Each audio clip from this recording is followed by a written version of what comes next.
Okay, here it is, people. The final thing I'm going to do to my hair, for right now, at least.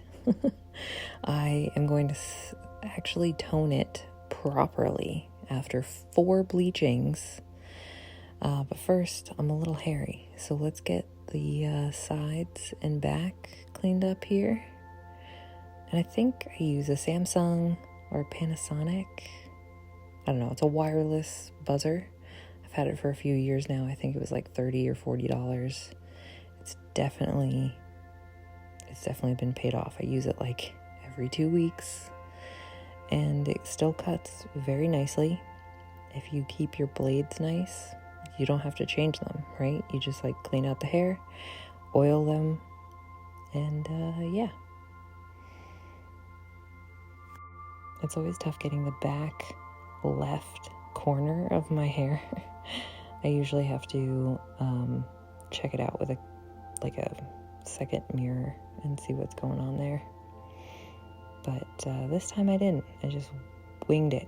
Tried to use my hands to feel that everything was cut back there. And as you can see, I think there's still going to be a patch. But oh well. I go in with some scissors to cut the little tiny parts right against the hairline. All right. And now we're ready to get to the dye part. First things first is brushing my hair out. Man, I make such a face when I'm doing that, getting all the knots. And for some reason, even though this is the same light in my bathroom as always, it's like way more yellow than the other videos. I'm not sure.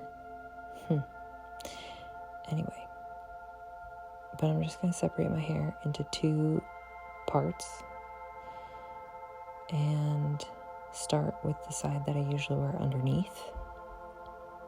I got a new 20 developer. It's actually a Wella brand developer. And this is the same toner I used in the previous toning video, which was not successful. It's a T16 Polar Ice Permanent by Wella. And it's a 1-to-2 ratio. So 1 part Wella toner, 2 parts developer. And I'm using a 20 developer, which I think will lift my hair as well, you know. And I start adding it into the middle parts of my hair, the parts that are more brassy than anything else, because I want that to process the longest.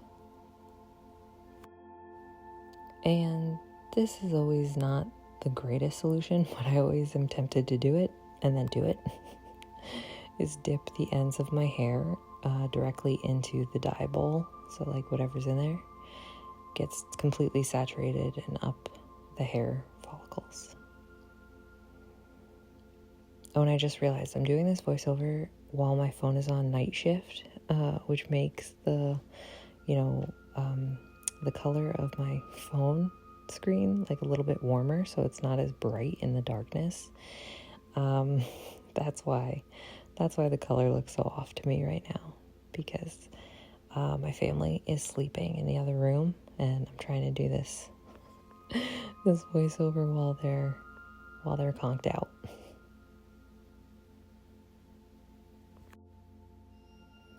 And now I'm just combining the 2 sections because I want to make sure that I have everything coated, that I'm using all of the toner. And now that everything blonde is coated, I actually went in and I am coating my dark hair all the way to the root. I'm saturating everything. And I know that this is going to lighten my root up, but it's going to lighten that blend and the gradient into my blonde hair better. So as it starts growing out, it won't look as like harsh and, ridiculous. But as I start touching it up and the darkness starts growing back out, like I'll probably go in again with the toner so that it all lightens up again. And I think I sat with it for about half an hour. It's looking pretty good. And I'm just gonna wrap this up, wash my hands, and go take a shower. fresh out of the shower. I could tell this did a lot. Like, look at the shade. It's not as gross, orange grossness. And this is it dry. I'm really liking it. I think it came out really nice. I need to do some deep conditioning because the ends are definitely fried, but I don't want to cut them off yet. And yeah, I'm thinking this is a very nice color. I'm going to stick with it for a little while. The next steps, I've been thinking that I want to go gray. So I'm just going to live with this for a little while until I'm ready to do the process with maybe some more toners. We'll see. We'll see what I do. And yeah, thank you for watching. If you watched all of these up to this point and now you're let down, sorry. Thanks for watching. Bye.